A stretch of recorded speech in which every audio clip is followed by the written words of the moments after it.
Thank you so much for joining me. It's day 9 of Vlogmas. I hope you're enjoying so far. So in this video, if this is your first time here, I really appreciate you being here. My name is Liz and I make all sorts of videos from lifestyle to career, encouraging you all the way, you guys. That's all what this channel is about. We encourage each other and just tell each other the truth, really. Excuse me. So in this video, it's a little bit serious than the series of videos I've been doing in the past few days, but I just really it's been on my heart to just share about loneliness in the holiday season. This is a thing, and this is something that is really prevalent and really affects a lot of people. So I'm just gonna get right into it. So you can say, well, I mean, it's a really happy time of the year and everybody's excited, and you may be really excited, but honestly, that is not the reality for a lot of people. One, because a lot of times some people are going through so many things in their life. Some people lost their parents maybe this year, you know, or recently. You know, some people have come from dysfunctional families where just the thoughts of Thanksgiving or sitting on the round table with families don't even it doesn't sound exciting to them. It doesn't sound like something they want to do, right?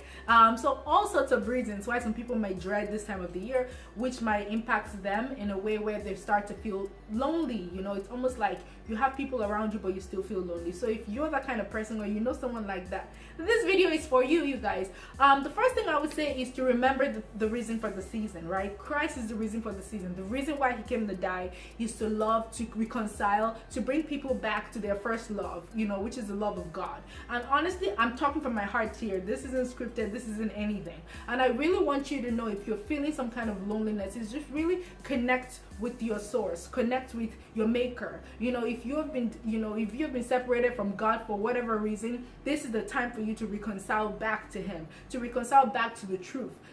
You know, there's so many lies out there, but God really is the truth. Is the safety nest which keeps our souls calm. It really does warm our hearts. If you open up your heart to him, you would literally never feel lonely again, because it feels that loneliness in your heart, right? They said, I heard once, there's a space in a man's heart that only God can feel. So no matter what, even if you don't know people right now, if you don't have people around you that feel like loves you, just open up your heart, give God a chance again, you know, and he will fill that hole in your heart and feel that loneliness and cover you up in this season.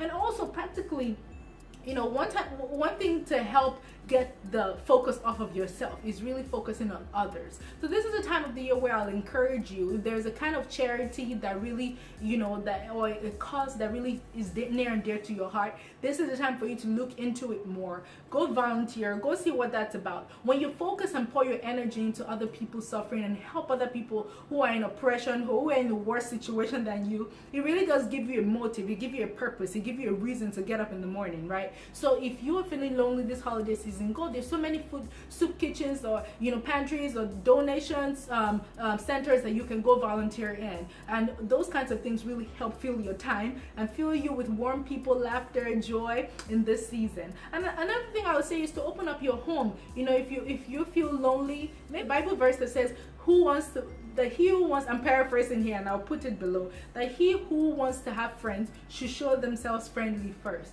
So if you feel lonely, maybe it's a certain perception or vibe that you're giving off, that you're not welcoming, or you're not hospitable, or you're not, you know, friendly. So, you know, some people might just, you know, stay away because of that. And if you genuinely want people around you and you still feel lonely, you know, you should show the first sign of friendship first. You know, show them first that you're welcoming, even if it's at your job or wherever you spend most time in. Invite people to come to your house, create a small potluck or whatnot, and you will have those kinds of people really be thrilled to come join you and just fill your home with laughter, joy, and, you know, fellowship.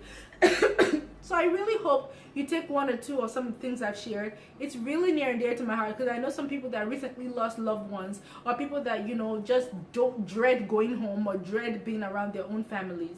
And if you really do have to stay with your families, that maybe dysfunctional families, pray a lot, connect with God more, and he'll give you the peace, the patience, and the endurance you need to really be around those kinds of people, and also you replicating that love. So I just hope that you take one or two things and you share it, spread it around.